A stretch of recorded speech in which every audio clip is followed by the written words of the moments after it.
अस्सलाम वालेकुम। आज आपके साथ शेयर करने लगी हूँ होममेड ब्रेड क्रम्स की रेसिपी। बहुत आसान रेसिपी है, झटपट सी है, लेकिन इसलिए मैं आपके साथ शेयर कर रही हूँ क्योंकि रमज़ान स्टार्ट होने वाला है और हमारी कोशिश होती है जितनी भी चीज़ें हम बनाकर स्टोर कर सकते हैं ना, कर लें, ताकि रमज़ान में हमारे पास खुला टाइम हो और हम अपनी इबादत और रोज़े में टाइम अपना वक्फ़ कर सकें। ठीक है, मेरे पास पहले बने हुए भी थे और अभी मैं आपके साथ भी शेयर करने लगी हूँ। तो चलिए रेसिपी स्टार्ट करते हैं। सब्सक्राइब करें I sense spice YouTube channel को, साथ में घंटी का बटन प्रेस करके ऑल पे क्लिक करें और पाएं डेली अपडेट।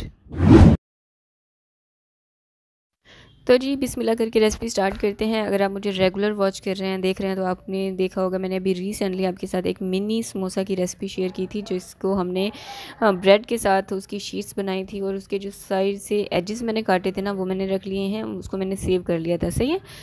पॉलीथीन बैग में आपने डालकर उसको लाजमी रखना है ताकि इसके ऊपर ना डस्ट वगैरह ना जाए। और उसके अलावा मैंने ये 7 से 8 नॉर्मल ब्रेड लिए हैं। ठीक है, इनको इस तरह से इसको टुकड़े टुकड़े टुकड़े कर लेंगे।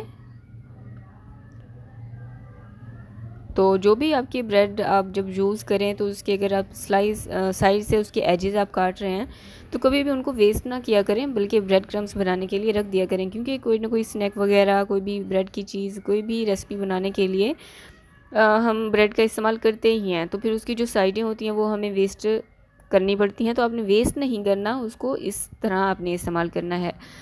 अब एक ग्राइंडर जार में मैं इसको डालकर ब्रेड डालकर इनको ग्राइंड कर लूँगी। और जितने ब्रेड मैंने लिए हैं ना, इनको 3 से 4 पोर्शन में डिवाइड करके मैंने फिर इनको ग्राइंड किया है। मैंने सारे एक साथ जब भर कर इनको ग्राइंड करना नहीं स्टार्ट कर दिया। ठीक है, 3 से 4 मिनट आपने इनको चलाना है। उसके बाद आपने ढक्कन खोल कर इसको ऊपर नीचे कर लेना, ताकि कहीं से भी अगर ब्रेड के मोटे मोटे ज़रे रह जाएं तो वो भी इवनली आपके पास जो है बारीक बारीक पीस जाएं। सही है। अच्छा, मैं आपके साथ अपना तरीका शेयर करूँ कि मैं किस तरह से ब्रेड क्रम्स बनाती हूँ। कुछ लोगों को मैंने देखा है वो ना उनको गर्म भी करते हैं, तवे पे डालकर ना हल्का सा लाइट गोल्डन कर रहे होते हैं। तो ये मैंने पर्सनली अपने एक्सपीरियंस से सीखा है कि इनको तवे पर सेक कर लाइट गोल्डन नहीं करना चाहिए, क्योंकि जिस स्नैक के लिए भी हम इसको इस्तेमाल करेंगे तो उनको हमने फ्राई करना होता है। एक तो ये पहले ही डार्क होते हैं, ठीक है, लाइट गोल्डन होंगे, तो उसको हम जब मज़ीद फ्राई करें तो उसका ना लुक बहुत काला काला सा आ जाता है, प्रेजेंटेबल नहीं लग रहा होता। और मुझे तो नहीं, पर्सनली अच्छा नहीं लगा, इसलिए मैं इनको तवे पर सेक कर गर्म नहीं करती हूँ। सही है। ऐसे ही मैं इनको इनके ब्रेड बना लेती हूँ। तो सारे यहाँ पर मैंने ब्रेड क्रम्स बनाकर तैयार कर लिए हैं। अब जो मेन टिप है ना आपके लिए, वो ये है कि जिसमें हम आटा गूंथते हैं ना, वो वाली परात आपने लेनी है बड़ी, इसको उसमें रख कर बड़े बर्तन में, ठीक है, रूम टेम्परेचर पर खुले में आपने इनको रख देना है, ताकि इसका जितना भी मॉइस्चर होगा ना वो उड़ जाए। जब मॉइस्चर उड़ जाएगा फिर आपने इसको किसी डिब्बे में या फिर जिपलॉक बैग में डालकर स्टोर कर लेना है। उससे क्या होगा कि आपके ब्रेड क्रम्स 6 से 7 महीने के लिए, 8 महीने के लिए आराम से चल जाएंगे, बिल्कुल भी ख़राब नहीं होंगे। इवन के साल भी आप इसको चला सकते हैं।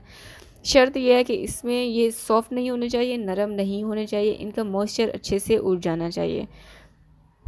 तो मैंने इनको रूम टेम्परेचर पर खुले में रख दिया था। जब देखा कि ये जो है इनका मॉइस्चर उड़ चुका है, उसके बाद मैंने इसको एक डब्बे में डालकर स्टोर कर लिया था। आई होप कि आपने वीडियो को लाइक कर दिया होगा, थम्स अप दे दिया होगा, वीडियो को शेयर भी कर दिया होगा। Thanks for watching. Next recipe क्या हो कमेंट करके लास्ट में बताएं।